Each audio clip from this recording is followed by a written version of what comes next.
Up. Thank you.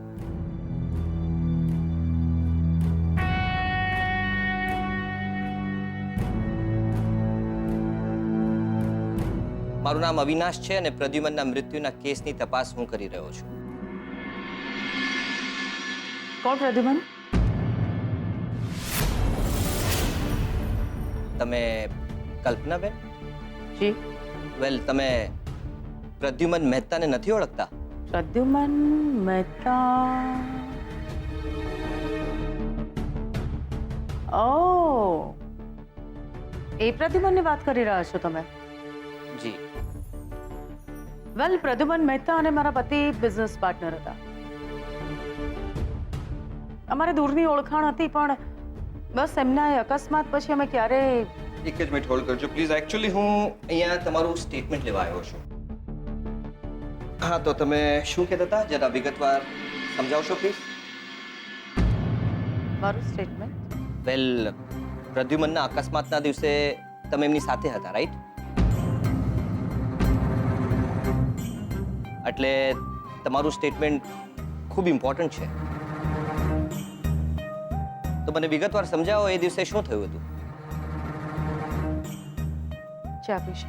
No, thank you.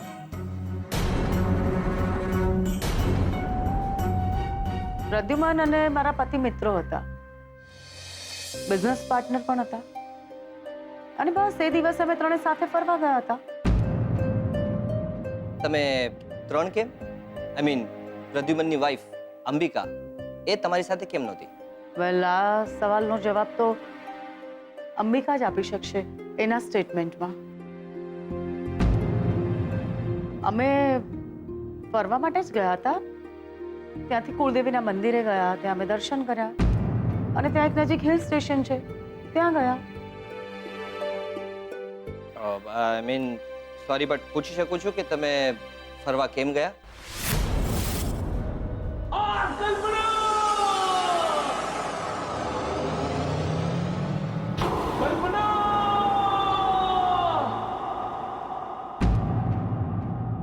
કારણ કે અમે ફરવા માટે હિલ સ્ટેશન ઉપર જ જઈએ છીએ, એટલે.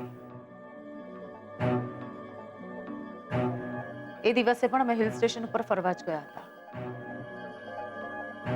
અચાનક ત્યાં પહોંચ્યા પછી ક્યાંકથી પ્રદ્યુમનનો પગ લપસ્યો.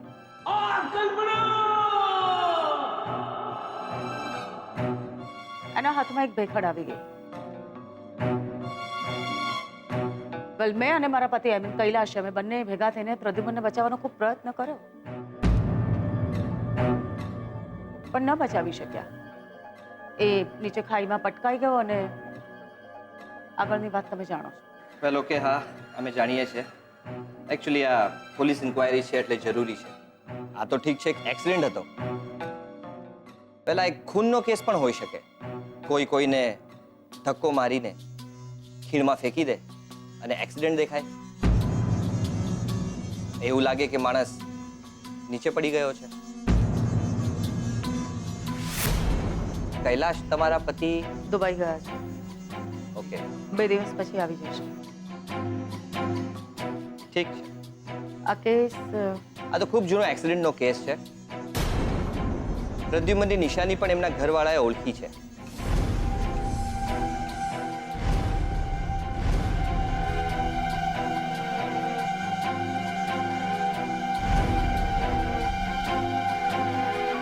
આમ જોવા જઈએ તો આ કેસ હવે ક્લોઝ જ છે. Well, thank you for your cooperation. જરૂર પડશે તો ફરી પાછા તમને યાદ કરીશું. Thank you. Thank you.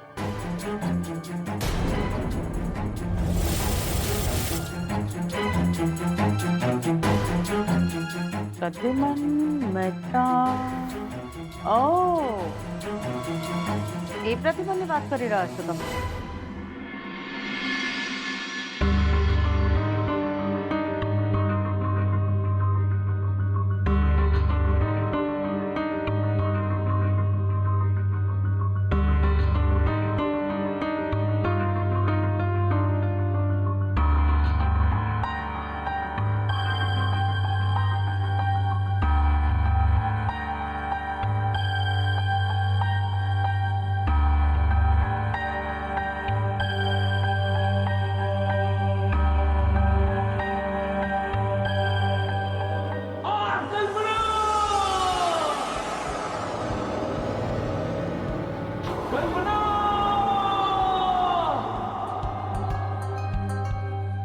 આ તો ખૂબ જૂનો એક્સિડન્ટનો કેસ છે.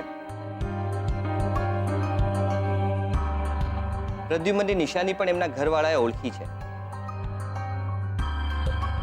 આમ જોવા જઈએ તો આ કેસ હવે ક્લોઝ જ છે.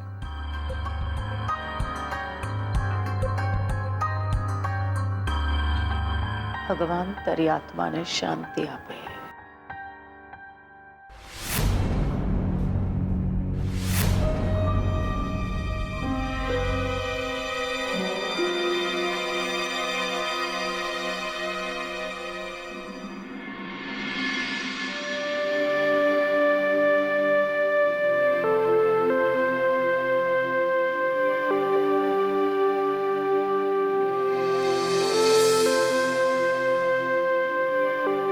હાલો, ગરમ ગરમ રોટલી જમી લો. ના. ના એટલે? શોધરના પપ્પાને હું આમ જ પીરસતી. જમવાનું અડધું છાંડીને ઊભા થઈ જતા. એમનું અધૂરું રહેલું જમવાનું હું જમતી.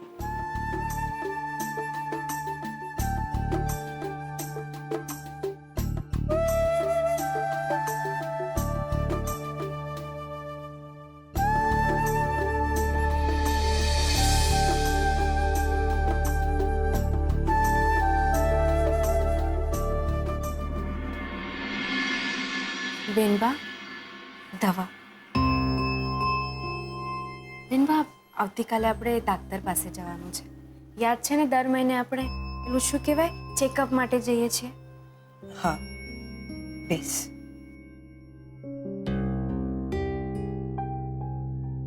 બેસ કયું ને? બેસ.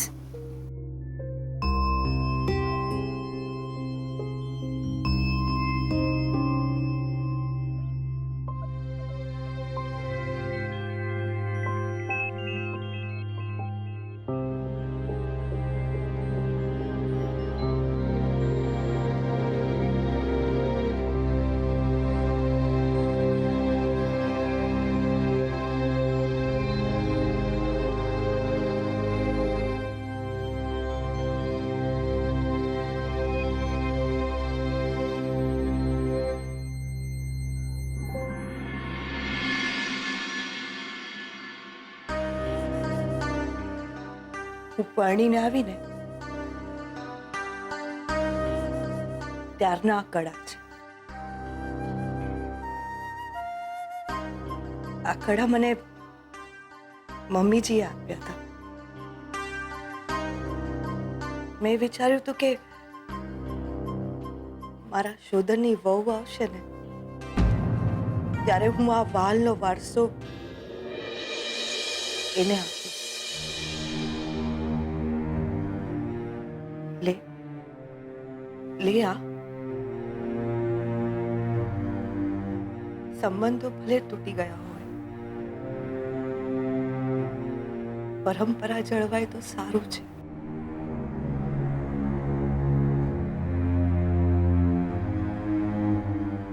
લે લે દીકરા.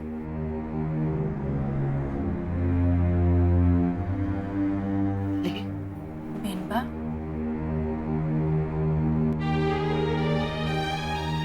આ ઘરની વહુ હું નહીં,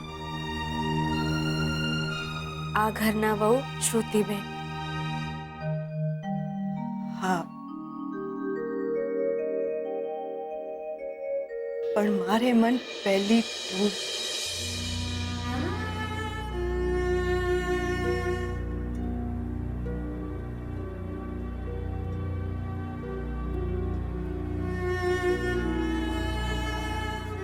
મને નહોતી ખબર કે તું જીગરને પસંદ કરવા લાગી છે.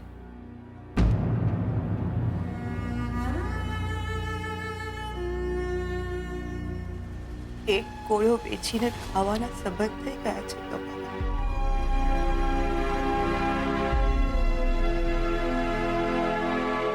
મને એમ હતું કે તારાને શોધના છૂટાછેડા થઈ જાય ત્યાં સુધી આ કડા તારો હક તને આપી દઉં.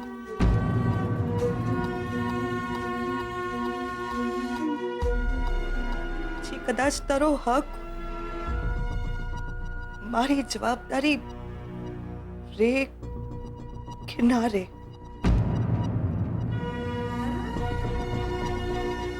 એ બેટા, શોધરની બહુ હોત તો એ તારા થકી સલામત હોત, અને એ સલામત હોત તો તું અખંડ સૌભાગ્યવતી બન.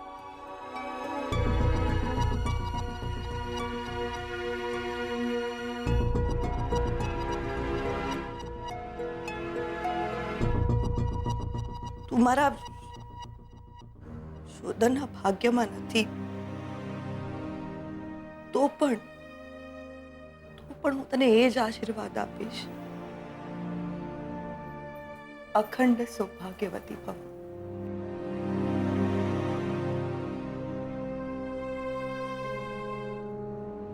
ભલે ભલે તારા એ શોધનના છૂટા છેડા થઈ જાય, ભલે તારા ને જીગરના લગ્ન થાય, દીકરા તું જ્યારે જ્યારે વ્રત ઉપવાસ કરે ને અને જીગર માટે 100 વર્ષ માંગે, હું મારા શોધન માટે વધારાનો એકાદ દિવસ માંગી લે છે. બેનબા,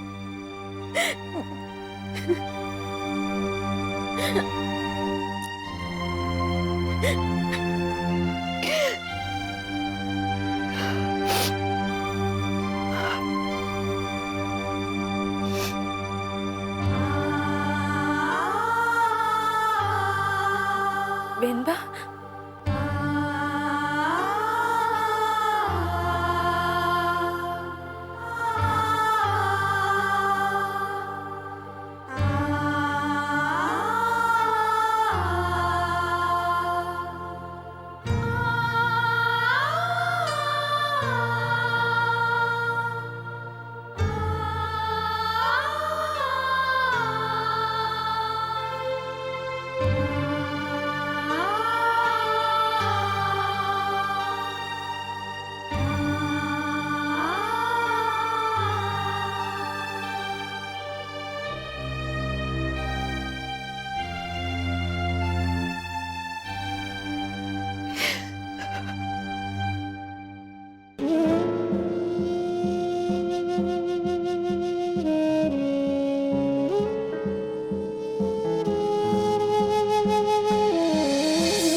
મને નહોતી ખબર કે તું જીગરને પસંદ કરવા લાગી છે.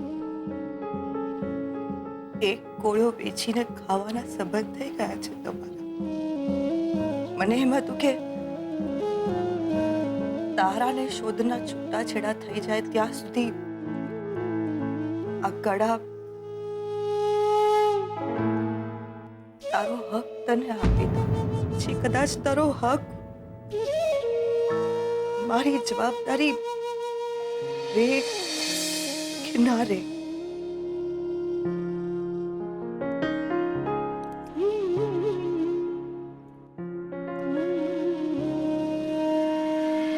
બકા હું તમે પાછા રડો છો? કઈ વાંધો નહીં, તમે એક કામ કરો, તમે રડી લો, હું પછી પાછો આય. તમે શાંતિથી રડજો. તમારે ના ના, બોલો, તમારે શું કામ હતું? બકા તમને એકલા રડવું ફાવે? મને તો નહીં ફાવતું દિયોર. મને તો રડવું હોય ને તો કોઈક ને કોઈક નો ખભો તો જોઈએ જ દિયોર. બાકી છે ને રડતા રડતા ડોક દુખી જાય દિયોર.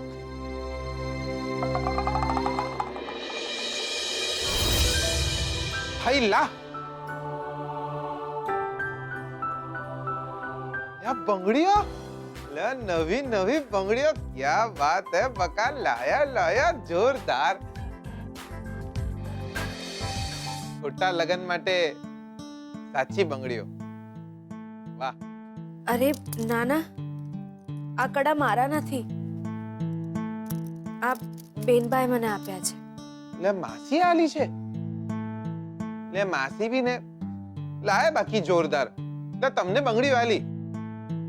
લે માસીને એમ નહીં થતું કે જીગલો બી સારો છોકરો છે, એને બી કંઈક તો આલવું જોઈએ ને. લે કંઈક નહીં તો એક વીટી તો આલવી જોઈએ. લે તમને બધું આલી દેવાનું અને મને એક લેંઘો બી નહીં આલ્યો. અરે પણ આ કડા મારા નથી. આ કડા પર હક માત્ર આ ઘરની વહુનો.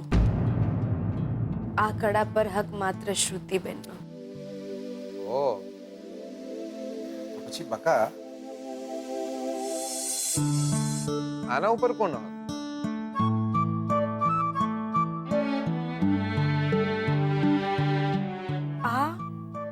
આ કડા મારી બાએ આલી છે. હમણાં મેહોણા જ્યો તો ને ત્યારે અરે બાએ મને કહ્યું કે લા ચીકલા, આપણે આપણી ઘરની વહુને તો હજી કઈ આલ્યું જ નહીં. જા આ બંગડી લેતો જાય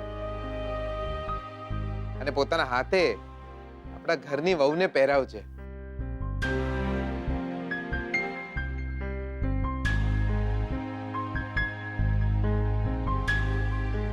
બકા આ તમે રાખી લો દ્યો. નાના, મારાથી આ ના લેવાય. કેમ? શોધનની બાએ બા, મારી બા કઈ નહીં. અરે નાના, એ વાત નથી. આ કડા પર હક માત્ર શ્રુતિબેનનો, તો આ કડા પર હક તમારી વહુનો. આ તો મારી બાના મને તો તમે જ અમારા ઘરના વહુ છો ને. હા પણ આપણે લગ્ન તો નથી કરવાના ને. પણ બા નહીં જાણતી ને. બકા એવું ના હોય કે હરખ ખાલી શોધનની બાને થાય. મારી બા પણ જ્યારે નવરી પડે છે ને ત્યારે એને બી હરખ થાય છે. આ ખોટું ના લગાડતા. હું એમને તો નથી સમજાવી શકતી, પણ તમે તો સમજો. ઠીક છે બકા, સમજી જ્યો દ્યો.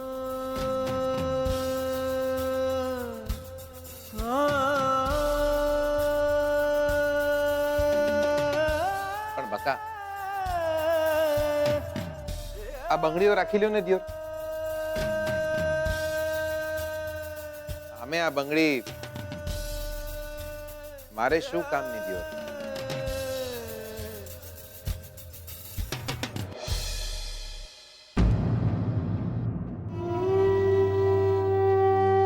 ઓરી હવે તો તને વાત કહું, ખાનગી તું ગરમ, મસાલેદાર ખાટી મીઠી વાનગી તું ગરમ.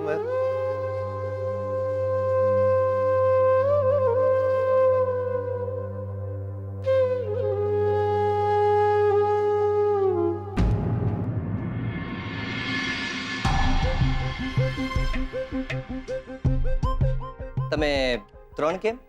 આઈ મીન પ્રદ્યુમનની વાઈફ અંબિકા એ તમારી સાથે કેમ નહોતી?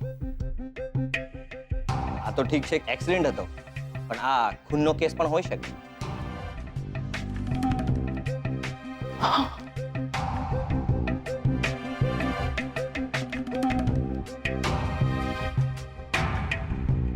મમ્મા, શોધનના પપ્પા.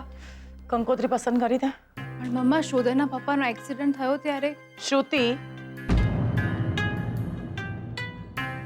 પોલીસે કહ્યું છે ને આ કેસ બંધ થઈ જશે હવે.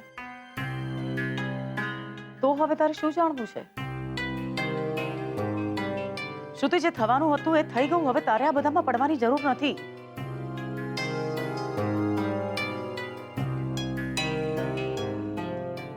તારા લગ્ન નક્કી થયા છે અને તારા લગ્નને હવે થોડાક જ દિવસ બાકી છે.